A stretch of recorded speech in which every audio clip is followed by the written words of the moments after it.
Hello बच्चों, कैसे हैं आप लोग। उम्मीद है आप लोग अच्छे से होंगे। तो चलिए प्रोबेबिलिटी को आगे कंटिन्यू करेंगे, ठीक है। और हम लोग इसमें बहुत ही अच्छा एक चैप्टर देख रहे हैं जो कि मल्टीप्लिकेशन थ्योरम और इंडिपेंडेंट इवेंट से रिलेटेड है। एक्सरसाइज 13.2 क्लास 12 मैथ्स का, ठीक है।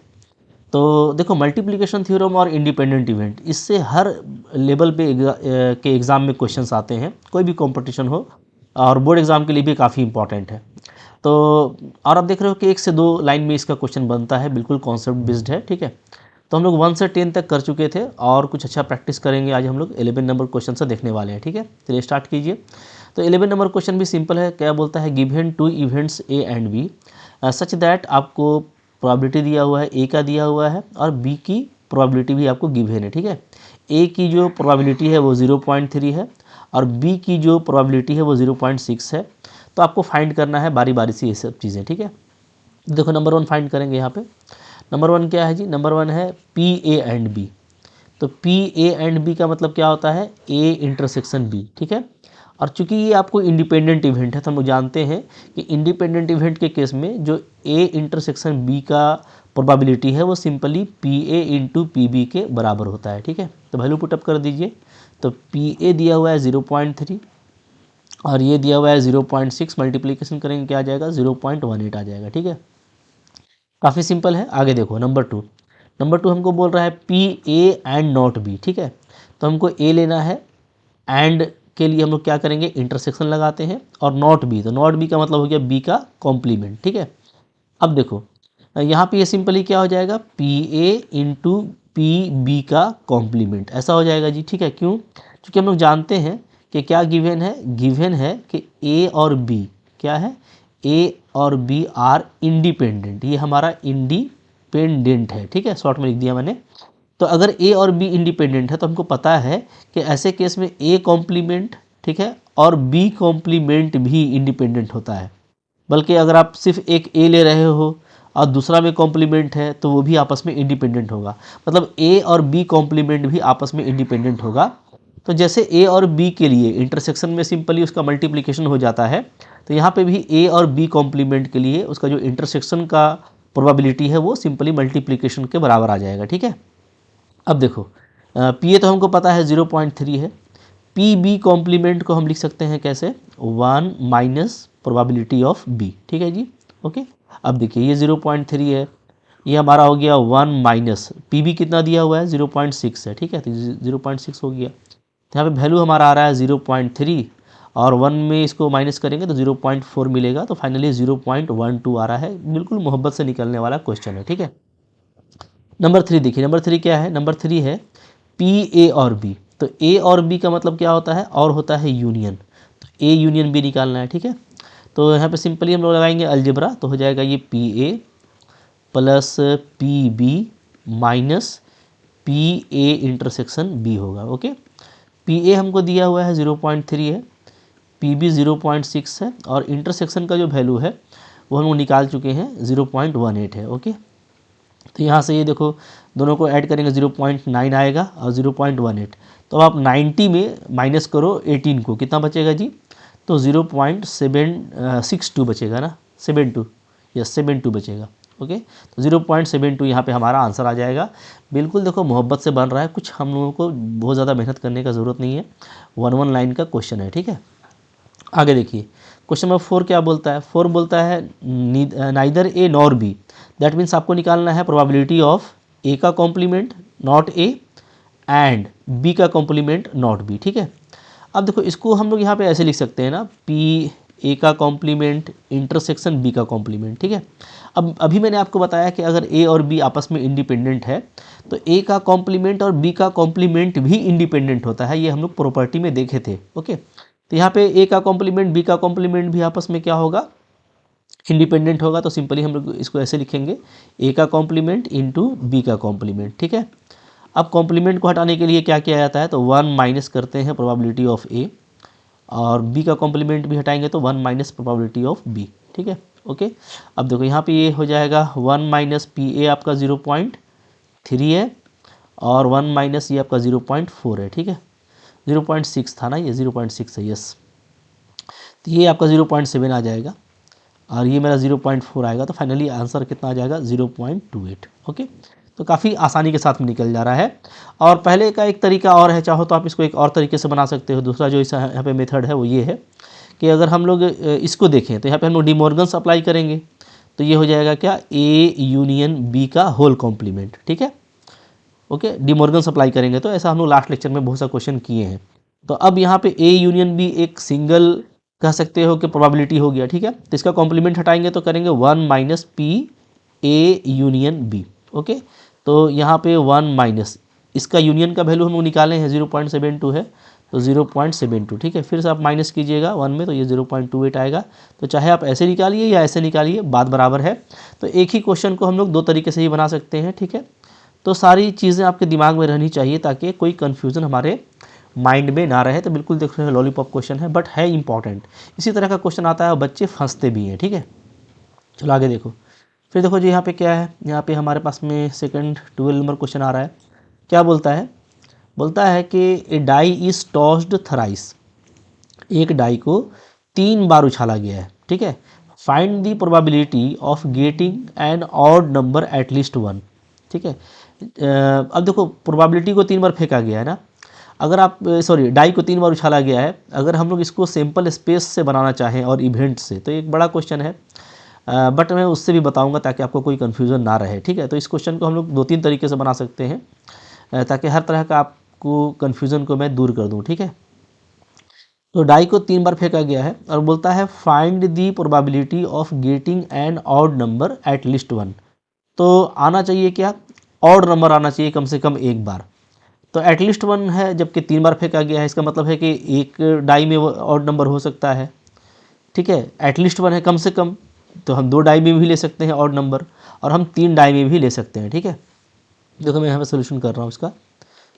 मैं इसको कई तरीके से बना सकता हूँ। मैं यहाँ पे ले रहा हूँ फर्स्ट मेथड। ठीक है जी, जो हमारा इंडिपेंडेंट इवेंट वाला मल्टीप्लिकेशन थ्योरम चल रहा है ना, इससे बनाते हैं इसको। तो फर्स्ट मेथड में हमारा हम लोग ऐसे करेंगे। ठीक है, वी हैव टू फाइंड हमको क्या फाइंड करना है, हमको फाइंड करना है प्रोबेबिलिटी। ठीक है, of odd number at least 1, at least once. ठीक है, कम से कम एक बार। तो यहाँ पे पी का जो मतलब है ना, इसका मतलब है प्रोबेबिलिटी। ओके, देखिए हमको जैसे यहाँ पे एक भी जो है ऑड नंबर आ सकता है, 2 भी और 3 भी। मैं इसको यहाँ पे लिखूँगा। ठीक है, that is probability of 1 tail, या तो 1 टेल आए। ठीक है, या तो हम लोग का क्या आ जाए, प्रोबेबिलिटी ऑफ 2 टेल आ जाए। ठीक है, 2 टेल हो वहाँ पे, या तो प्रोबेबिलिटी क्या हो, ऑफ 3 टेल हो। सॉरी टेल लिख रहे हैं ना, उफ। तो इसका मतलब हुआ that is probability of 1 odd number. ठीक है, कोई एक ऑड नंबर आए, 1 ऑड, या बोलिए प्रोबेबिलिटी ऑफ 2 ऑड, तो प्लस हो जाएगा। ठीक है, प्रोबेबिलिटी ऑफ 2 ऑड्स, 2 ऑड आ जाए। ठीक है, या प्रोबेबिलिटी ऑफ क्या हो, 3 ऑड नंबर आ जाए, क्योंकि आपको पता है कि 3 ही ऑड नंबर होता है एक सैम्पल स्पेस में। एक डाई जब फेंकेंगे तो 1 से लेकर के 6 तक नंबर आएगा ना, 1 आ सकता है, 2 आ सकता है, 3, 4, 5 या तो 6। यहाँ पे जो नंबर ऑफ ऑड होता है वो 3 ही होता है, 1, 3 और 5। तो या तो एक ऑड हमको मिलेगा, या तो 2 ऑड, या तो 3 ऑड। ठीक है, अभी देखो एक बड़ा टास्क है, और यहाँ पे डाई को फेंका गया है 3 बार।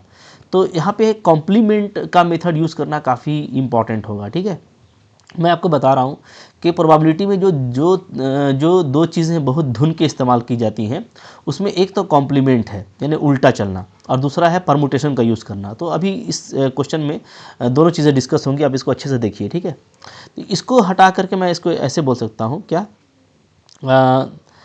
दैट इज़ हम लोग ऐसा निकाल सकते हैं कि प्रोबेबिलिटी ऑफ, ठीक है, यहाँ पे ऑड का बात आ रहा है, तो ऑड का बात आ रहा है तो हम यहाँ पे कर देते हैं ऑल इवेन यानी जो तीनों नंबर है वो इवेन आए और उसका कॉम्प्लीमेंट। ठीक है, तो ये हम निकाल लेंगे।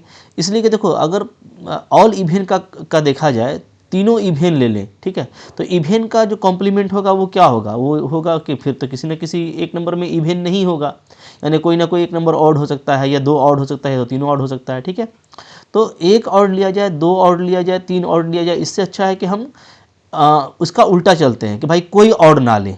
ठीक है, बल्कि हम इसको ऐसे बोलें, ज़्यादा बेटर रहेगा, no odd. No odd number appear, no odd digit appear, ठीक है, नो ऑड लिख सकते हैं, नहीं कोई इशू नहीं है, ऐसा पूरा पूरा भी लिख सकते हो, ठीक है, नो ऑड डिजिट अपीयर, ठीक है। तो इसका अब ध्यान दीजिए, अब इसका अगर हम कॉम्प्लीमेंट लेंगे तो इसका कॉम्प्लीमेंट होगा कि कम से कम एक और तो आना ही चाहिए, तो एटलीस्ट का जहाँ उल्टा करेंगे तो वहाँ पे नो हो जाता है। ये आपको याद भी रखना है, समझ के भी रखना है, ये सब स्टेटमेंट आपको आना चाहिए कि एटलीस्ट बोला है यानी कम से कम एक, तो उसका उल्टा क्या होगा, नो ऑड, ठीक है, कोई ऑड ना आए। तो नो ऑड का मतलब क्या होता है, नो ऑड का मतलब होता है कि सब इवेन आ जाए, ठीक है, नो ऑड अपीयर यानी कि ऑल इवेन, ठीक है, सारा इवेन अपीयर हो, सारा इवेंट डिजिट अपीयर हो, ठीक है। तो इसका कॉम्प्लीमेंट, तो हम ऑल इवेंट निकाल लेते हैं उसका कॉम्प्लीमेंट, तो हमारा काम काफ़ी इजीली हो जाएगा, ठीक है। तो इसका मतलब ये होगा कि कॉम्प्लीमेंट को हटाएंगे तो 1 लिखेंगे, तो 1 माइनस पी, पहला टॉस में भी ई आना चाहिए इवेन, दूसरे टॉस में भी ई आना चाहिए इवेन, और तीसरे टॉस में भी ई आना चाहिए इवेन, ठीक है, बात समझिएगा, हाँ, इस तरीके से। तो यहाँ पे मैं लिख देता हूँ ई का मतलब क्या है, वेयर जो ई है ना वो डिनोट कर रहा है, वो denotes even digit appear, even digit appears, ठीक है। तो फर्स्ट टॉस में भी इवेन, दूसरे में भी इवेन, तीसरे में भी इवेन। अब यहाँ पे आप एक चीज़ ध्यान दीजिएगा ना, तो इंपॉर्टेंट बात ये है कि भाई आप डाई को 3 बार फेंक रहे हो, ठीक है। तो जब फर्स्ट बार हम डाई को फेंकेंगे तो उसमें इवेन नंबर आना, अब आप दूसरे बार जब फेंकोगे तो क्या वो पहले वाले पे डिपेंड करेगा, बिल्कुल डिपेंड नहीं करेगा। तो ये इंडिपेंडेंट इवेंट है, जब आप डाई को अलग अलग बारी बारी से फेंक रहे हैं तो वहाँ पे, ठीक है। अच्छा, ये कुछ गिवन भी लिखा हुआ यहाँ पे नहीं होगा, चूँकि अगर एक 3 डाई को एक बार फेंका जाता, तीनों डाई को, समझिएगा, हाँ, तो 3 डाई को अगर हम एक बार फेंकते तो उसमें डिपेंड कर सकता था कि भाई पहले वाले डाई में क्या आया है, तो तभी दूसरे वाले डाई पे बात करेंगे, ठीक है, तो वो डिपेंड करता। लेकिन यहाँ पे एक डाई को अलग अलग 3 बार फेंका गया है, हाँ। तो ऐसे केस में जो आपका जो भी आपको मिलेगा इवेंट वो क्या होगा, वो हमारा इंडिपेंडेंट इवेंट होगा, ठीक है, ये भी समझने वाली बात है, ओके। तो यहाँ पे क्या आ जाएगा जी, तो यहाँ पे सिंपली यहाँ पर लिखेंगे हम लोग क्या, देयरफॉर रिक्वायर्ड क्या हो जाएगा, रिक्वायर्ड प्रोबेबिलिटी, रिक्वायर्ड प्रोबेबिलिटी, ठीक है, इक्वल टू क्या, इक्वल टू 1 माइनस पी, पहले में भी इवेन, दूसरे में भी इवेन, तीसरे में भी इवेन, का मतलब हो जाएगा 1 माइनस पी ई, ठीक है, into P E into P E, मतलब तीनों टॉस में इवेन आना चाहिए, ओके। तो 1 माइनस, अब देखिए एक बार आप टॉस करेंगे तो प्रोबेबिलिटी ऑफ इवेन आना के चांसेस क्या है, तो एक बार के टॉस में, ठीक है, जो हमको इवेन नंबर मिल सकता है वो 2 है, 4 है, 6 है, यानी टोटल 3 मिलेगा, और टोटल होता है 6, तो 3/6, ठीक है। तो पहले वाले में भी 3/6, दूसरे वाले में भी 3/6, और तीसरे वाले में भी 3/6। तो देखिएगा तो 1 माइनस ये 1/2 है, 1/2 है, 1/2 है, तो ये 1/8 आ जा रहा है, और फाइनली जो आंसर है ना वो 7/8 आ जा रहा है। बिल्कुल मोहब्बत से इतना बड़ा क्वेश्चन बन जाएगा। और अगर आप ऑड नंबर लेके चलते, 1 ऑड, 2 ऑड और 3 ऑड, तो आपको सोचना मुश्किल हो जाता, ठीक है, इसलिए कि पहले वाले में एक ऑड लेते तो चलो ये तो आपको वही आता, ठीक है, लेकिन 2 ऑड जब आप लेने जाते तो आपको ज़्यादा सोचना पड़ता, 3 ऑड में आपको। इस तरीके से कॉम्प्लीमेंट देखिए आपका क्वेश्चन को कितना ईजी कर देता है, ठीक है, क्लियर है।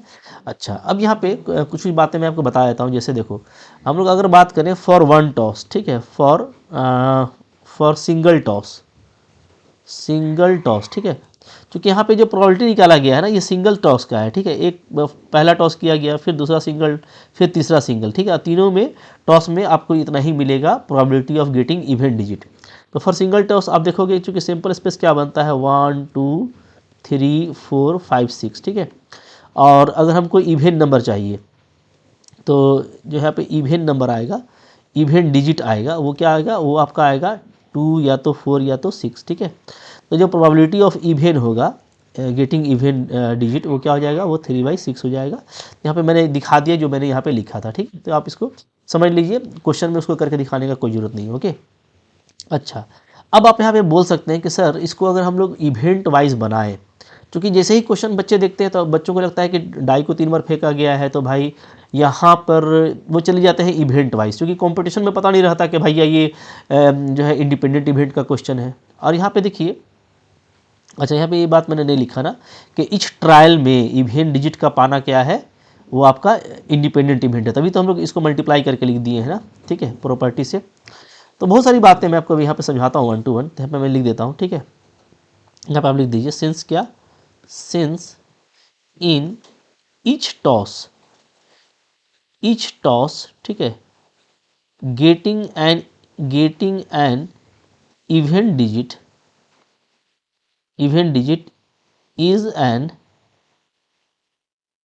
is an इंडिपेंडेंट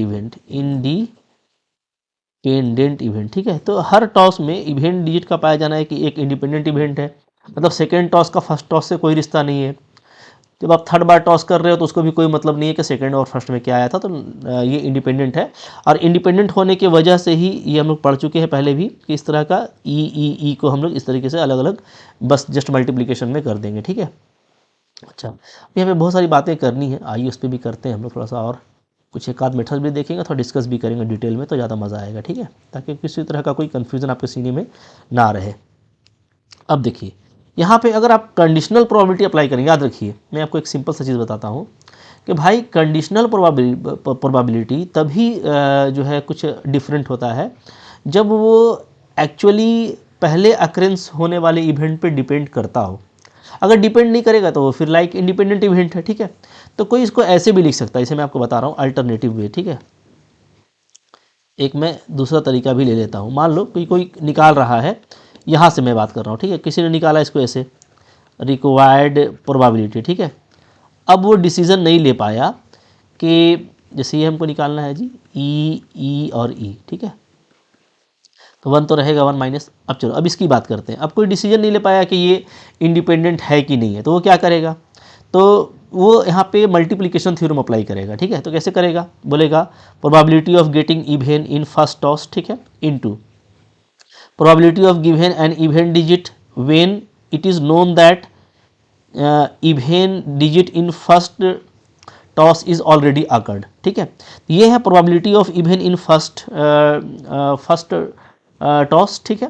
ये है probability of even in second toss when it is given that even is occurred in first toss, फिर into probability of again getting even when it is probability of again getting even when it is known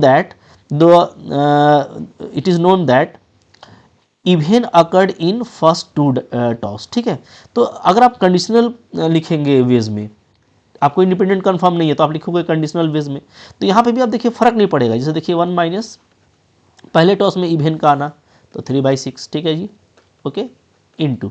अब ध्यान दीजिए जब दूसरा बार आप toss कर रहे हो तो दूसरा बार भी टॉस तो इंडिपेंडेंट टॉस है, ठीक है, मतलब उसको तो पहले बार में क्या आया क्या उससे कोई फर्क पड़ेगा, कोई फर्क नहीं पड़ेगा। दूसरे बार में भी यही सिचुएशन होगा, तो अगेन 3/6, तीसरे बार में भी अगेन 3/6। तो अगर आप ऐसा लिखते भी हैं यूजिंग मल्टीप्लिकेशन थ्योरम, ठीक है, सिंपली आप अगर आप लगाते हो मल्टीप्लिकेशन थ्योरम, तो मल्टीप्लिकेशन थ्योरम लगाने से आपको ये बनेगा, तो भी वही आंसर आने वाला है।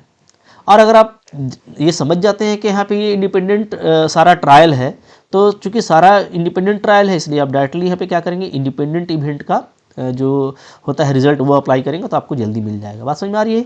तो अगर कोई डाइवर्ट भी होता है और जाता भी है कंडीशनल की तरफ तो उसको कोई फ़ायदा नहीं होगा, क्योंकि कंडीशनल में तभी आंसर चेंज करता है जब जो दूसरा ट्रायल है वो पहले वाले ट्रायल पे डिपेंड करता हो, पहले वाले ट्रायल में क्या आया इस पर उसका फ़र्क पड़ता हो, तभी ऐसा होता है, ठीक है। तो यहाँ पे वो सिचुएशन नहीं है। अब जो इंपॉर्टेंट बात मैं और डिस्कस करने जा रहा हूँ वो है तीसरा मेथड यहाँ पे, ठीक है, थर्ड मेथड देख लो इसको, ठीक है। ये अगर आप जाते हो इवेंट वाइज तो आप बोलोगे कि सिंस क्या है जी, सिंस यहाँ पे ये है कि एक डाइस को इज टॉस्ड थराइस, ठीक है, इसको 3 बार उछाला गया है, ठीक है। तो अगर हम तीनों का पेयर देखें कि पहले में क्या आया, दूसरे में क्या आया, तीसरे में क्या आया, तो नंबर ऑफ सिंपल पॉइंट क्या हो जाएगा, ये हो जाएगा हमारा 6 का पावर 3, ये हम लोग पहले बात कर चुके हैं, 216। तो 216 टोटल हमारे पास में पेयर बनेगा कि पहले में क्या आ रहा है, दूसरे में क्या आ रहा है, तीसरे में क्या आ रहा है, ठीक है। वेयर जहाँ एस क्या है, एस इज सिंपल स्पेस, जहाँ एस जो है वो सिंपल स्पेस को दर्शा रहा है, ठीक है। तो ये नंबर ऑफ सिंपल पॉइंट हो गया। अब आइए नाउ इसको मान लो लेते हैं हम लोग, लेट क्या, लेट ई बी इवेंट, ठीक है, that that at least one odd is appear. मान लो ई मेरा इवेंट है जो क्या कर रहा है, जो एटलीस्ट वन ऑड को दिखला रहा है, ठीक है। ओके, तो बात समझिएगा। हाँ, तो देयरफॉर ई का कॉम्प्लीमेंट क्या हो जाएगा, चूंकि हमको कॉम्प्लीमेंट से चलना है, तो ई का कॉम्प्लीमेंट जो हो जाएगा वो हो जाएगा क्या, event of getting no odd digit, ठीक है। तो ये नो ऑड का हो जाएगा। नो ऑड का मतलब हो जाएगा, इसका मतलब क्या हो जाएगा ये सिंपली क्या, event of getting all even, zero even, ठीक है। देखिए यहाँ पे ई को लिखना काफ़ी मुश्किल है। अगर हम लोग एटलीस्ट वन ऑड लेके चलें तो ई तो ढूंढना बहुत मुश्किल है। 216 पेयर है हमारे पास में, 216 टपल है कह लो, ठीक है, सिंपल स्पेस में। तो 216 पॉइंट में ढूंढना कि भैया जैसे ये ऑड हुआ तो दो ठो, तो इसमें एक ऑड है, दो ऑड है इसमें, ठीक है, इसमें एक ऑड है। अब इसका पूरा जितना भी तरह का अरेंजमेंट होता है सब लेना, इसमें दो ऑड है, इसका सारा अरेंजमेंट लेना, भाई सर का दर्द है। इसलिए यहाँ पे कॉम्प्लीमेंट से ही चलना है, अगर इधर से भी आप चलेंगे तो, ठीक है। तो ईडेस क्या हो जाएगा, event of getting no odd digit, that means event of getting all even. Okay, अच्छा, अब क्या ऑल इवेन को पाना आसान है, तो ये आप पा सकते हो, मैं आपको दिखा रहा हूँ। ऑल इवेन को पाना आसान है कैसे, या तो ये हो सकता है ऑल इवेन के केस में कि हमको 2 2 2 मिले, ठीक है, चूंकि इसका परमुटेशन भी एक ही होगा। या हमको मिल सकता है क्या 4 4 4, तीनों इवेंट, ठीक है। या हमको मिल सकता है 6 6 6, ठीक है। या हमको क्या मिल सकता है, हमको मिल सकता है 2 4 6, और इसका जितना भी तरह का अरेंजमेंट हो सकता है सब हमको मिलेगा। तो यहाँ पे भी आपको बड़ा फिगर आएगा, लेकिन इसको मैं निकालने का आपको तरीका बता रहा हूँ, ठीक है। देखिए ये हम लोग यहाँ पे परमुटेशन का यूज़ करेंगे। ओके भैया, हमको जो है मेरे पास में तो यहाँ पे अगर हम डायरेक्ट एन ई कॉम्प्लीमेंट का बात करें तो एन ई कॉम्प्लीमेंट क्या हो जाएगा, तो ये हो जाएगा टोटल नंबर ऑफ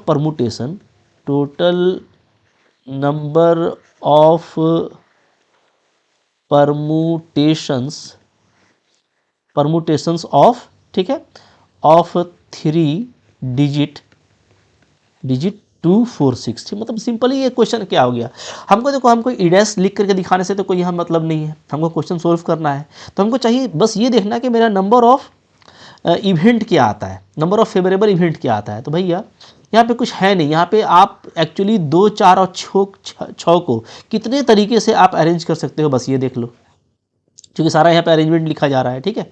बात समझ में आ रही है। तो परमुटेशन देखो कितना इंपॉर्टेंट हो गया, सबको लिखना फिर गिनना तो बहुत मुश्किल था। तो भैया परमुटेशन हम लोगों ने क्यों पढ़ा है, तो इस तरह का जो बड़ा बड़ा ट्रायल होता है 3 बार 4 बार, खासकर डाई का ना, तो वहाँ पे परमुटेशन बहुत आपको हेल्प करेगा, ठीक है। तो अब हम लोग पढ़ चुके हैं क्लास 11th में कि मेरे पास में 3 प्लेस है, समझ लो, first place, second place, third place, और 2 4 6 को हमको अरेंज करना है, जबकि रिपीटेशन अलाउ है, देख रहे हैं ना, रिपीट हो सकता है नंबर। तो अगर रिपीटेशन अलाउ है, ठीक है, तो number of permutation of 3 digit 2 4 6 with repetition is allowed, ये ना, विथ रिपीटेशन इज अलाउड।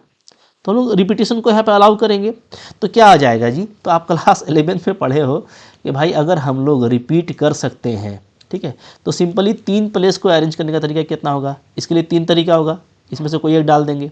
और रिपीटेशन अलाउ है तो इसके लिए भी 3 वे, और इसके लिए भी 3 वे, तो सब के लिए मेरे पास में 3 वेज है, ठीक है। तो यहाँ पे जो सिंपल जो आ जाएगा नंबर ऑफ परमुटेशन वो क्या आ जाएगा, 3 × 3 × 3, यानी क्या हो जाएगा 27, ठीक है जी। तो यहाँ पे अगर मैं निकालूँ, अच्छा पी डैश में निकाल लेता हूँ, ठीक है। तो पी डैश क्या आ जाएगा, तो यहाँ पे आ जाएगा ये एन ई का complement divided by N S, ये आपका हो जा रहा है 27/216 7 8 जा, तो इसको आप 1 बाई कट कीजिएगा, 1/8 आ जाएगा, पी ई डैश आ गया। देयरफॉर हमारा प्रोबेबिलिटी ऑफ ई क्या आएगा, ठीक है। तो अगर आपको ई डैश का पता है तो सिंपली क्या हो जाएगा, ये 1 - पी ई डैश हो जाएगा। ओके, ये हो जाएगा 1 - 1/8, तो फिर से आप एलसीएम लोगे तो 7/8, ठीक है। तो आप देखिएगा ना कि एग्जैक्टली वही आंसर आया है जो हमारा ऊपर में आया था, देख पा रहे हैं। तो भाई अगर आप सेट वाइज भी जाते हैं तो सेट तो लिख नहीं पाएंगे क्योंकि इस तरह का बड़ा क्वेश्चन में, तो आप सिंपल स्पेस का देख करके कि कितना उसमें पॉइंट है, आप इवेंट में जो है पॉजिटिवली जाइए, मतलब जिधर से इजी पड़ता हो। जैसे यहाँ पे 1 और 2 और 3 और को ढूंढना एक बड़ा टास्क था, तो उसका उल्टा था कि हम भाई सारा इवेंट देख लें और उसका कॉम्प्लीमेंट ले लें, तो हम लोगों ने यही किया। और आई होप अब आपको समझ में आ गया होगा कि प्रोबेबिलिटी का एक ही क्वेश्चन कई तरीके से बन सकता है, लेकिन आपको रिलेशनशिप समझना पड़ेगा कि जब मैं निकाल रहा हूँ तो क्या बेसिक डिफरेंस है, ठीक है। और ऐसा नहीं कि कोई आप उल्टा मेथड लगा करके बिल्कुल अलग ही आंसर निकाल दीजिए, तो इससे आपको बचना पड़ेगा। आई होप अब आपको समझ में आ गया होगा, ठीक है। इस तरह का क्वेश्चन कि हम लोग कई तरीके से बना सकते हैं। क्लियर है जी। तो ज़्यादा अच्छा मेथड तो यहाँ पे यही है, जब सबसे सस्ता यही है कि आपको ये दिख जाएगा कि भाई एक ही डाई को फेंका जा रहा है बारी बारी से, तो हर बार का जो टॉस है वो इंडिपेंडेंट होगा। तो सिंपली हम लोग यहाँ पे इंडिपेंडेंट का केस लगाएंगे, तो हमको लगता है ये सबसे जल्दी बन जाएगा, ठीक है। चलिए और डिस्कस हो गया, थोड़ा फास्ट चलते हैं। 30 नंबर क्वेश्चन है, 2 बॉल को फेंका गया है रैंडमली, ठीक है, विथ रिप्लेसमेंट। अच्छा देखिए, विथ रिप्लेसमेंट, ध्यान दीजिए, जहाँ भी रिप्लेसमेंट कर दिया जाता है ना, तो फिर वो हो जाता है इंडिपेंडेंट केस। कैसे, बात समझिएगा। हाँ, 2 बॉल है ना, मतलब 2 तरह का बॉल है, ठीक है। इसमें एक तो आपका 10 काला बॉल है और आपका 8 रेड बॉल है, तो टोटल 18 हो गया, ठीक है। अब 18 में से हम लोग एक निकाले, तो कोई एक में कम हुआ, सिंपल स्पेस भी टोटल कम हो जाएगा, टोटल वैल्यू। लेकिन जब आप रिप्लेस करके उसको वापस डाल देंगे, तो फिर सेकंड जो आपका ड्रॉ होगा, तो सेकंड ड्रॉ तो फिर फर्स्ट ड्रॉ के जैसा हो गया, क्योंकि हम जो निकाले थे वो हम डाल दिए। तो निकाला हुआ चीज़ आपने वापस डाल दिया, इसका मतलब है कि अब जो सेकंड जो मेरा होने वाला है ड्रॉ, वो फर्स्ट ड्रॉ के जैसा है, बिल्कुल फ्रेश ड्रॉ हो गया। तो भाई सेकंड वाला बिल्कुल इंडिपेंडेंट हो जाएगा फर्स्ट वाले से, जैसा कि ऊपर में हो रहा था, ठीक है। तो बहुत सिंपल बनने वाला सोल्यूशन करेंगे हम लोग इस तरीके से। क्या, आपको 2 रेड बॉल निकालना है, तो देखो क्या गिवन है जी, यहाँ पे गिवन दिया हुआ है कि, अच्छा चलो कर लेते हैं पहले, कोई सुनिए, ठीक है। टोटल कितने हैं, तो टोटल बॉल्स जो हैं, टोटल बॉल्स हैं यहाँ पे आपके 8 + 10, ठीक है। तो टोटल यहाँ पे हमारे पास में 18 बॉल है, ये आपको ध्यान देना है। टोटल कितना है जी, 18 बॉल है, ठीक है। अब बारी बारी से हम लोग यहाँ पे फाइंड आउट करेंगे प्रोबेबिलिटी। तो बोथ रेड, ठीक है, तो देयर फॉर प्रोबेबिलिटी, अच्छा यहाँ पे मैं ये भी लिख देता हूँ कि चूँकि जो एक्सपेरिमेंट है विद द रिप्लेसमेंट है, तो यहाँ पे कोई फ़र्क नहीं पड़ेगा फर्स्ट और सेकेंड ड्रॉ में, ठीक है। तो मैंने देखो यहाँ पे ये बात लिख दी है क्या, कि since draw is made with replacement, चूँकि जो ड्रॉ बनाया गया है, जो ड्रॉ किया गया है विथ रिप्लेसमेंट के साथ किया गया है, इसलिए एवरी ड्रॉ क्या होगा, यहाँ पे इंडिपेंडेंट इवेंट होगा, ठीक है। तो अब देखिए यहाँ पे तो और क्या गिवन है, तो गिवन यहाँ पे ये है कि probability of A black ball, वो क्या हो जाएगा जी, तो probability of A black ball हो जाएगा हमारा, क्योंकि 10 है, ठीक है, तो 10 में से कोई एक होगा और टोटल है 18, तो 10/18 होगा। इसको हम लिख सकते हैं क्या, सिंपली 5/9, ठीक है। एंड प्रोबेबिलिटी ऑफ जो मेरा रेड बॉल होगा, ठीक है, तो वो क्या होगा जी, अब अंडरस्टूड है कि B means probability of black ball और R means probability of drawing a red ball. तो रेड बॉल निकालेंगे तो 8 में से कोई एक होगा, तो 8 बाई टोटल हो जाएगा 18, ठीक है। तो यहाँ पे हमारा आ जाएगा 4/9, ठीक है जी। अब चलो, अब आपका जो फर्स्ट क्वेश्चन है वो क्या है, बोथ बॉल्स आर रेड, तो दोनों हमारा रेड होना चाहिए, दोनों रेड, आर और आर का निकालना है, और है ये सारा इंडिपेंडेंट, तो यहाँ पे सिंपली मोहब्बत से r × r इसको अलग कर दीजिएगा, ठीक है। तो 4/9 × 4/9 मल्टीप्लाई कर दीजिए भाई 16/81, ठीक है। चलो आगे बढ़ो, नंबर 2 है यहाँ पे, first is black and second is red, मतलब पहले वाले में आपका ब्लैक आए, दूसरे वाले में रेड आए, ठीक है। तो भाई यहाँ पे भी क्या हो जाएगा, ब्लैक हो जाएगा, फिर आपका प्रोबेबिलिटी ऑफ रेड हो जाएगा। तो ब्लैक वाला का है आपका यहाँ पे 5/9 और रेड वाले का 4/9 है, मल्टीप्लाई कर देंगे तो 20/81 हो जाएगा, ठीक है। तो काफ़ी जल्दी बन रहा है। अच्छा, नंबर 3 क्वेश्चन क्या है, one of them is black and other is red, ठीक है। तो नंबर 3 यहाँ पे ये है कि एक ब्लैक हो दूसरा रेड हो, ठीक है। तो हमको यहाँ पे फाइंड आउट करना है प्रोबेबिलिटी ऑफ, मान लो पहला ब्लैक है दूसरा रेड है, तो ये हो सकता है, ठीक है, या तो पहला रेड हो और दूसरा ब्लैक हो, तो ये हमको ये फाइंड आउट करना है, ठीक है। चूँकि दोनों केस हो सकता है, एक आपको ब्लैक बोल रहा था, एक रेड बोल रहा था, तो ऐसा नहीं बोल रहा था कि पहला ब्लैक है दूसरा रेड है, ऐसा तो नहीं बोला, एक ब्लैक एक रेड, तो पहला ब्लैक हो सकता है या दूसरा ब्लैक हो सकता है, ठीक है। तो यहाँ पे ये सारा इंडिपेंडेंट केस है, तो ये हो जाएगा PB × PR और प्लस यहाँ पे हमारा हो जाएगा PR × PB, ठीक है। वैल्यू डाल दीजिए, तो PB आपका है 5/9, PR है 4/9 प्लस PR 4/9 और PB है मेरा 5/9, ठीक है।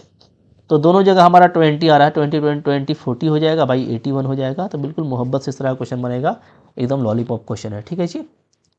चलिए आगे देखिए, फिर क्या बोलता है, क्वेश्चन नंबर 14 बोल रहा है हमको कि probability of solving specific problem independently, पहले ही बोल दिया कि जो क्वेश्चन इंडिपेंडेंटली हो रहा है, इवेंट आपका इंडिपेंडेंट है, ठीक है। तो ए क्वेश्चन को सोल्व कर सकता है, इसका प्रोबेबिलिटी 1/2 है। बी कर सकता है सोल्व, इसका प्रोबेबिलिटी 1/3 है, ठीक है, respectively. If both try to solve the problem independently find the probability that number 1, ठीक है। क्या है जी, अच्छा चलो यहाँ पे कर लेते हैं गिवन। क्या गिवन दिया हुआ है, प्रोबेबिलिटी दैट ए सोल्व ये 1/2 है, ठीक है, and probability that B solve ये आपका 1/3 है, ठीक है। नंबर 1 क्वेश्चन, नंबर 1 ये है कि हमको निकालना है प्रोबेबिलिटी क्या, problem is solved, problem is solved, ठीक है।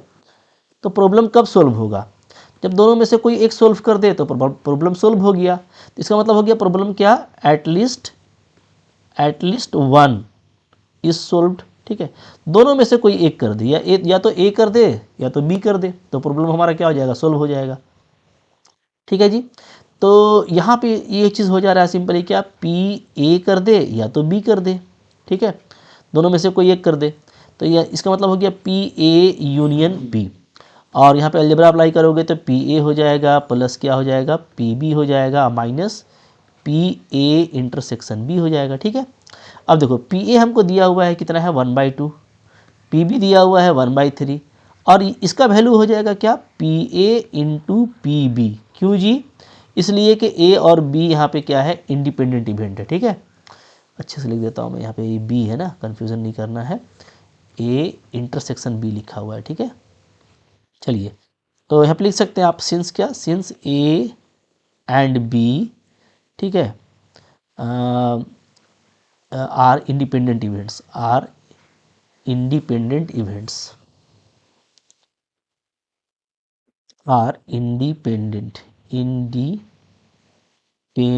इवेंट्स, ठीक है। तो ये शॉर्ट में लिख दीजिएगा तो पता चल जाएगा कि इसलिए हम लोग प्रोबेबिलिटी ऑफ इंटरसेक्शन को क्या कर रहे हैं, P A into P B लिख रहे हैं, ठीक है। चलो ये बन गया। अब 1/2 है प्लस 1/3 है माइनस ये हो जाएगा 1/2 इंटू 1/3, ठीक है। सोल्व कर लीजिए यहीं पे, तो एलसीएम 2 3 जा 6 आ जाएगा, तो यहाँ पे 3, यहाँ पे 2, यहाँ पे -1, तो वैल्यू हमारा आ रहा है 4/6। इसको सोल्व करेंगे तो 2/3 हमारा यहाँ पे आंसर आ जाएगा, ठीक है। क्लियर है, तो बिल्कुल मोहब्बत से बनेगा जैसा कि आप देख रहे हो यहाँ पे, तो कुछ करने का ज़रूरत नहीं है, एकदम आराम से बनाना है, ठीक है।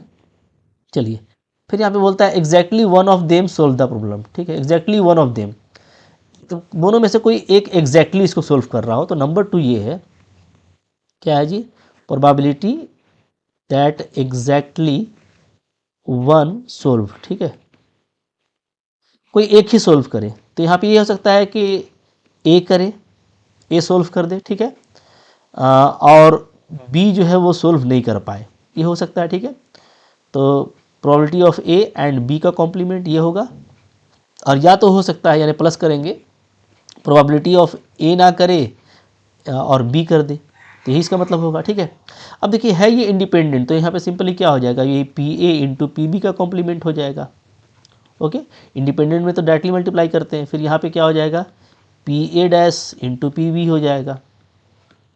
और चलिए देखिए ये पी ए है, तो पी ए कितना है जी, तो ये 1/2 दिया हुआ है, ठीक है।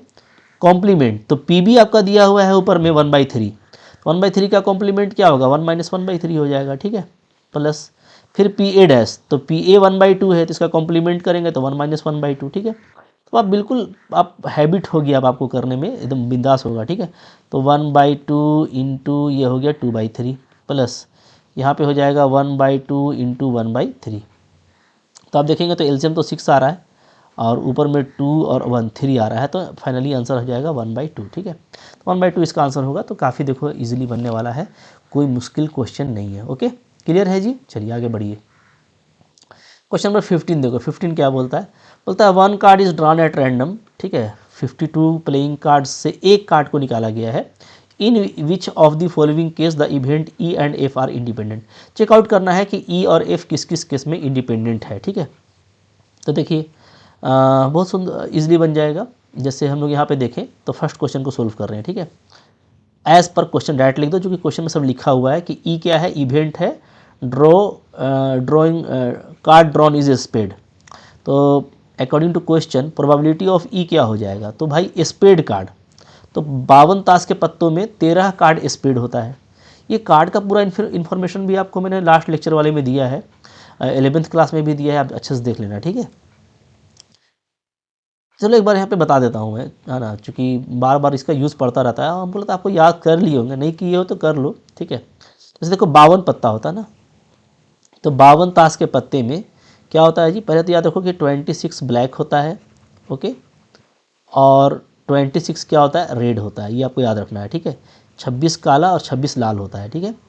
और इसमें होते हैं 13 के 4 स्वीट्स, 13 13 13 13, ठीक है। तो 13 के 4 स्वीट्स होते हैं, ठीक है। एक को बोला जाता है स्पेड, एक को बोला जाता है क्लब, एक को बोला जाता है हार्ट, और एक को बोला जाता है डायमंड, डायमंड, ठीक है। ये सारी बातें आपको याद रखनी चाहिए, ओके। तो ये जो हार्ट और डायमंड है ना, ये आपका होता है रेड, ठीक है। तो 13 13 26 रेड हो गए। और ये जो स्पेड और क्लब है, ये हमारा क्या होता है, ये हमारा होता है ब्लैक, ठीक है जी, क्लियर। तो ये जो स्पेड है ये आपको इस टाइप का दिखेगा, इस टाइप का दिखेगा, ये काला पान भी कहते हैं इसको हिंदी में, ठीक है। तो उनको जानना पड़ता है भाई, ताकि आप समझ सको। ये काला पान हो गया। ये क्लब हमारा ना इस तरह से फूल बना हुआ दिखता है, ठीक है। ये जो हार्ट है, हार्ट आपको रेड है, रेड कार्ड है ये आपको ऐसे दिखता है, ऐसे, ठीक है। ईंट पत्ता भी इसको बोला जाता है हिंदी में। तो ये ऐसा हो गया। और ये जो डायमंड है, सॉरी हार्ट तो इसे नहीं, माफ़ कीजिएगा, हार्ट ऐसा होता है ना, ये तो दिल पत्ता है, तो ये आपका ऐसा होता है। इसको लाल पान भी कहा जाता है, चूँकि पान के ही जैसा दिखता है ये पान पत्ता, तो लाल पान भी कहा जाता है, ठीक है। और ये हार्ट है, तो ये अभी तो ये आपका ऐसे हो गया, ठीक है। तो 52 पत्ते में 4 सूट्स होते हैं 13 13 के, और रेड और ब्लैक 26 26 होता है, ठीक है। और एवरी सूट्स, ये जो हर सूट है ना 13 का, इसमें जो है ना क्या होता है, 1 से लेकर 13 नंबर तक का कार्ड होता है। इसमें कुछ स्पेशल कार्ड होते हैं। एक तो आपका इक्का होता है, ठीक है, एक आपका किंग होता है, एक आपका क्वीन होती है, और एक आपका जैक होता है, ठीक है। जैक, जैक मीन्स गुलाम। तो इक्का जो है सब में एक होता है, किंग भी सब में एक पीस होता है, क्वीन भी सब में एक पीस होती है, और जैक भी सब में एक ही पीस होता है, ठीक है, हर 13 स्वीट्स में, ओके। तो बाकी दहला तिला कहलाता है। तो 13 जो पत्ते हैं ना, 13 पत्तों का नाम होता है, ठीक है। तो 13 में ये 4 खास हैं। तो टोटल अगर देखा जाए तो टोटल जो एस होता है पूरा 52 में, ठीक है, तो वो 4 एस होता है, 4 किंग होता है, 4 क्वीन होती है, और 4 जैक होता है, क्योंकि सब में एक है। तो 4 सूट्स है तो सब 4 4 होते हैं, ठीक है। अच्छा, इसमें ये जो पत्ते हैं, ये 3 पत्ता, एक किंग, एक क्वीन, एक जैक, इसमें चेहरा बना रहता है, ठीक है। चेहरा बना रहता है तो उसको लोग बोलते हैं क्या, फेस कार्ड। तो टोटल जो फेस कार्ड है वो कितना हो जाता है, वो हो जाता है 12, ठीक है। कौन कौन, 4 किंग, 4 क्वीन और 4 जैक। तो ये इन्फॉर्मेशन ही काफ़ी है, इसी से क्वेश्चन आता रहता है, ये आपको अच्छे से समझ करके रखना है, ठीक है। तो अब चलो, पहले क्वेश्चन में क्या बोला था, ई जो है the card drawn is speed. तो जो कार्ड निकाला गया है वो स्पीड होना चाहिए। तो स्पीड कितना होता है, 13 होता है, ठीक है। तो 13 में से कोई एक होगा, और नीचे में होगा टोटल 52, तो ये हो जाएगा 1/4, ठीक है जी। कॉमा पी एफ निकालिए। तो पी एफ क्या है जी, तो पी एफ हम लोग देखेंगे तो ये है the card drawn is an S. एक इक्का होना चाहिए, तो इक्का तो 4 ही होता है, तो 4 में से कोई एक होगा, तो 4/52, ठीक है, यानी 1/13 आ गया, ठीक है। चलो ये हो गया। अब यहाँ पे इंडिपेंडेंट चेक करने के लिए हमको निकालना पड़ेगा क्या, पी ई इंटरसेक्शन एफ, ये, ठीक है। तो ये क्या होगा, तो दोनों में कॉमन क्या होता है, तो आप देखोगे कि एक है स्पेड, आपने देखा। तो हम लोग ये देख रहे हैं कि भाई हमको एक तो स्पेड है और एक एस है। तो स्पेड और एस में कॉमन होता है तो पक्का होता है, क्योंकि हर 13 जो टोटल स्पेड है उसमें कितना होता है जी, उसमें एक एस तो ज़रूर होता है, तब तो टोटल 4 होते हैं, जैसा मैंने आपको बताया। तो यहाँ पे दोनों का कॉमन क्या हो जाएगा, दोनों का कॉमन हो जाएगा probability of S card of spades का जो एस कार्ड है वो, तो ये तो एक ही कार्ड होता है, तो 1 ये हो जाएगा 52, ठीक है, ओके। अच्छा, नाउ हमको क्या चेक करना, हमको चेक करना है कि P E into P F कितना हो रहा है, ठीक है। तो P E into P F यहाँ पर हो जा रहा है 1/4 इंटू 1/13। ये पी ई हो गया, ये आपका पी एफ हो गया। तो इसका मल्टीप्लाई क्या आ रहा है, 1/52 आ रहा है, और इंटरसेक्शन का वैल्यू भी वही आया है, ठीक है। So it is equal to intersection. तो अगर प्रोबेबिलिटी जो इंटरसेक्शन का जो प्रोबेबिलिटी है अगर वो ऐसे होता है तो हम लोग पहले से जानते हैं कि ये क्या होगा, ये इंडिपेंडेंट इवेंट को प्रूफ करेगा, ठीक है। This implies E and F क्या है, आर इंडिपेंडेंट, ठीक है। बहुत ही सस्ता है चेक करना, काफ़ी ईजिली आप चेक कर लेंगे, ठीक है जी। इसी तरीके से आपको देखो नंबर 2 वाला, तो नंबर 2 को चलो चेक करते हैं। नंबर 2 में क्या बोलता है कि जो प्रोबेबिलिटी ऑफ ई है हमारा, ठीक है, वो क्या है, ब्लैक कार्ड निकालना है। तो ब्लैक 26 में से कोई एक होगा, ठीक है। तो 26/52 यानी ये आपका आ गया 1/2। एफ का देखो, तो एफ आपको निकालना है, कोई एक किंग निकालना है। तो किंग तो टोटल 4 होते हैं, ठीक है। तो 4/52 यानी 1/13, ओके। देयरफॉर यहीं पे निकाल लेते हैं तो कितनों का मल्टीप्लिकेशन क्या आ रहा है, P E into P F. तो ये कितना आ जाएगा, ये हो जाएगा 1/2 इंटू 1/13 यानी 1/26, ठीक है। अब देख लेते हैं इंटरसेक्शन का प्रोबेबिलिटी, ओके। इसको यहाँ पे 1 कर दीजिए, ठीक है। एंड अगर मैं दोनों का इंटरसेक्शन देखूं, ई और एफ का इंटरसेक्शन, तो यहाँ पे ई जो था वो क्या था, तो ई जो है आपका वो ब्लैक है, ब्लैक, और एफ जो है किंग है। तो दोनों में कॉमन क्या होगा, तो देखो चूंकि हमको पता है कि किंग जो होता है 4 होता है, तो कोई भी कार्ड आप उठाइएगा ना, तो चूंकि आधा ब्लैक है और आधा रेड है, ठीक है। तो 2 किंग ये ब्लैक वाले में से होगा, 2 किंग जो है इस ब्लैक वाले में से होगा, और 2 किंग इस रेड वाले में से होगा, तभी तो टोटल 4 है, ठीक है। यानी 2 किंग मेरा ब्लैक भी होता है। तो ब्लैक और किंग में कॉमन क्या है, 2 ब्लैक किंग्स। तो यहाँ पे आपका आ जाएगा probability of 2 black king, 2 black king,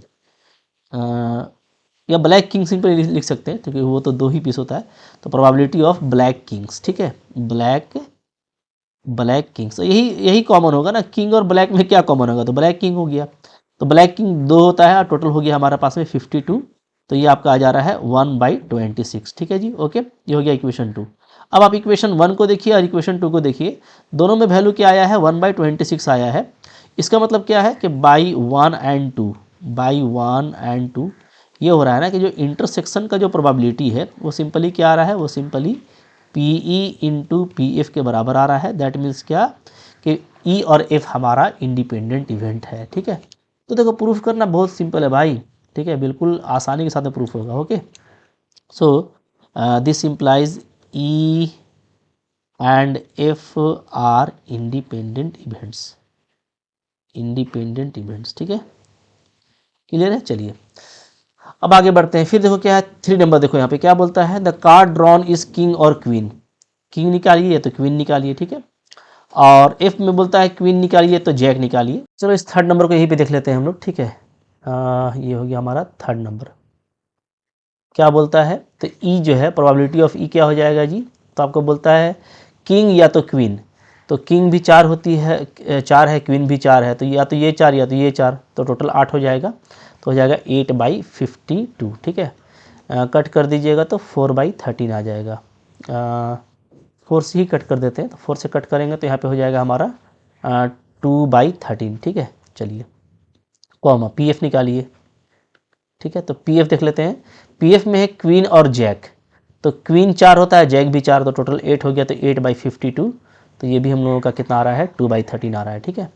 तो यहाँ पे अगर हम लोग देखेंगे दोनों का ये मल्टीपल, तो P E into P F, इसका वैल्यू आ जा रहा है 2/13 इंटू 2/13। तो ये हो जा रहा है हमारा 4/169 हो रहा है, ठीक है। इसको ले लीजिए इक्वेशन 1। अच्छा अब देखिए इन दोनों में इंटरसेक्शन क्या होगा, ठीक है। Now probability of E intersection F. तो देखिएगा दोनों में कॉमन क्या है, तो दोनों में कॉमन आपको साफ साफ दिखेगा। किसमें बोल रहा था, किंग और क्वीन, इसमें बोल रहा है क्वीन और जैक, यानी ये जो क्वीन है ये दोनों में कॉमन है, ठीक है।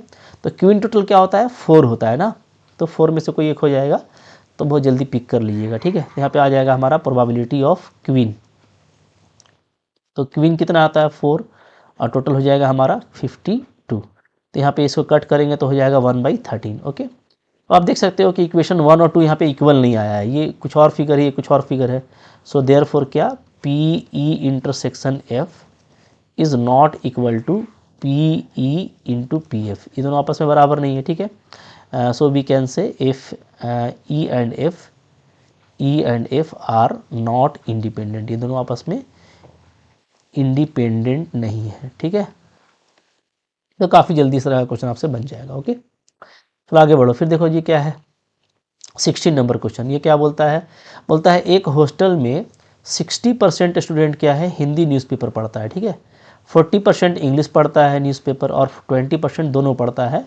तो आपको फिर यहाँ तो ईजी क्वेश्चन होता है इस तरह का। ठीक है, परसेंटेज वाला क्वेश्चन का प्रोबेबिलिटी निकालना भी ईजी होता है और काम करना भी ईजी होता है। तो यहाँ पे चलो हम लोग इस पर ऐसे कर लेते हैं। ठीक है, लेट हिंदी और इंग्लिश है, तो let H and E denotes, ठीक है, H and E denotes that a student selected, जो भी सिलेक्ट किया गया है। ठीक है, a student selected read Hindi and English newspaper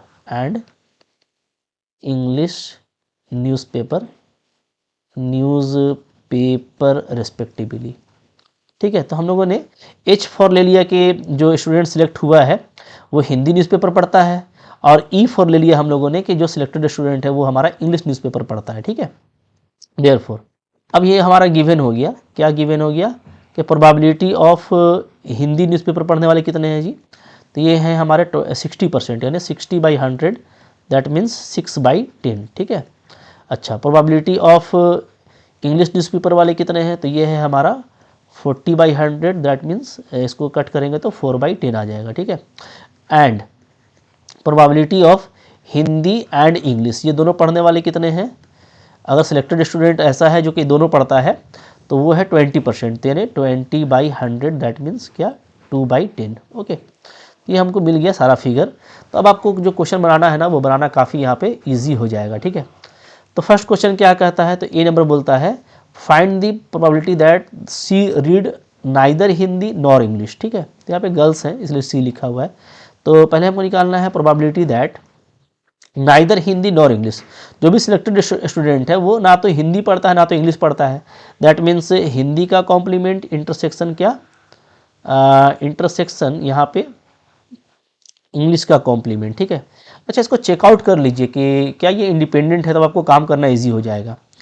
तो हम लोग यहाँ पे देख सकते हैं क्या जी, ठीक है, यहीं पे कर लेते हैं कि P H into P E ये क्या आ रहा है। ठीक है, here P E into P H, इसका वैल्यू क्या आ रहा है, इसका वैल्यू हमारा आ रहा है, पी ई हमारा है 4/10 और पी एच है मेरा 6/10। ठीक है, तो टोटल आ जा रहा है 6/10 है, टोटल आ रहा है 24/100। ओके, तो अगर हम लोग इसको कट करें किससे, ये हमारा कट हो जाएगा 4 से कट करोगे तो 4 6 जा और 25 ये आ रहा है। ठीक है, तो नो डाउट ये जो है ना, ये जो भी वैल्यू आया है मेरा, ये मेरा क्या है एच इंटरसेक्शन ई के बराबर नहीं है ना। तो यहाँ से ये तो कन्फर्म हो गया कि ये दोनों इंडिपेंडेंट नहीं है।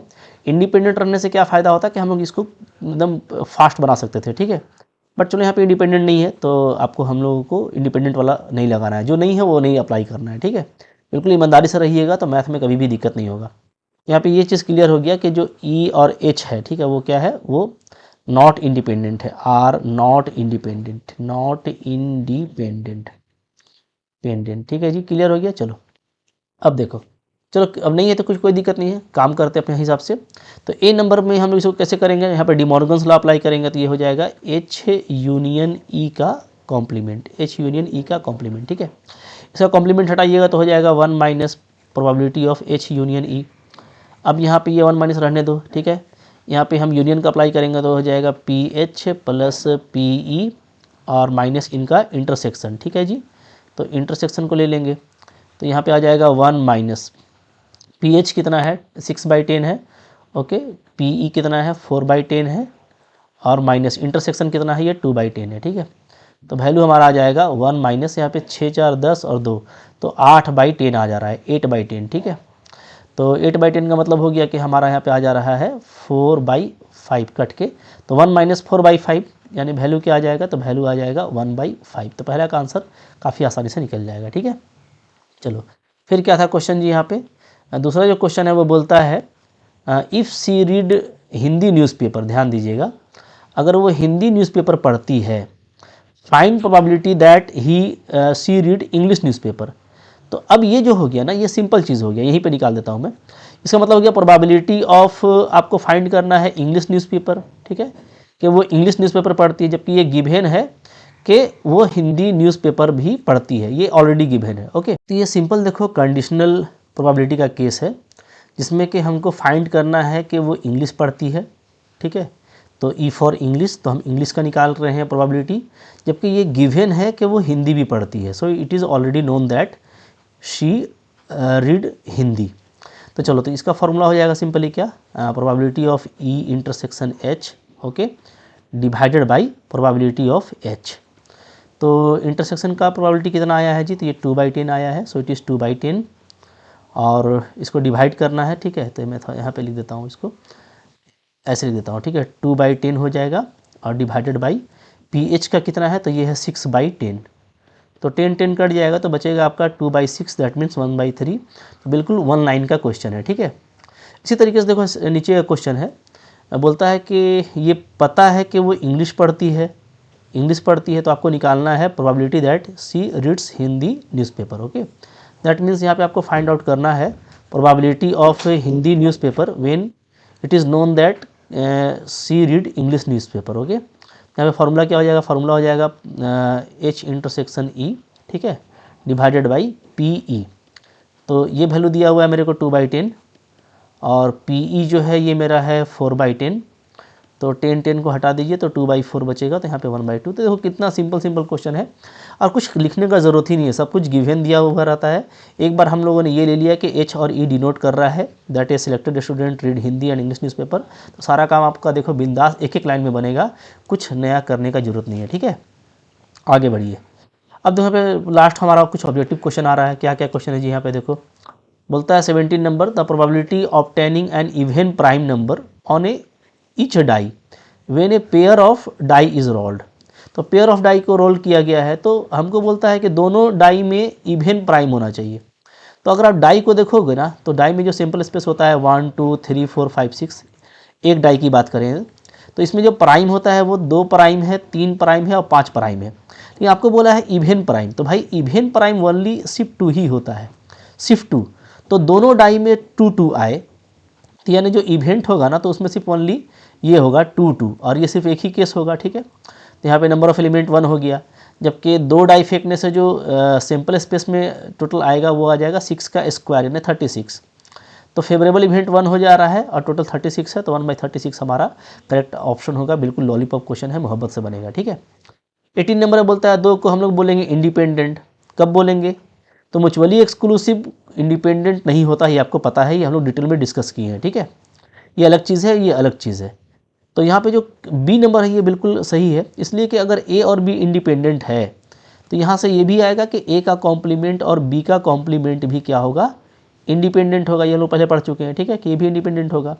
और अगर ये दोनों इंडिपेंडेंट होगा तो P A dash into B dash, इसका मतलब एक्चुअली क्या होता है, A dash intersection B dash, ठीक है। तो इसको हम लोग लिख सकते हैं क्या, P A dash into P B dash. तो जैसे हम लोग इवेंट के लिए लिखते हैं वैसे ही हम लोग कॉम्प्लीमेंट के लिए भी लिख सकते हैं in case of independent event. यहाँ पे ये देखो ऑप्शन दिया हुआ है कि भाई ए और बी अगर इंडिपेंडेंट है तो उनका कॉम्प्लीमेंट भी इंडिपेंडेंट होगा, और पी ए का कॉम्प्लीमेंट होता है 1 माइनस पी ए, ठीक है, और पी बी का होता है 1 माइनस पी बी। तो ये जो रिजल्ट है P A dash B dash is equal to this, ये आपका यहाँ पे नज़र आ रहा है। So it is a correct option.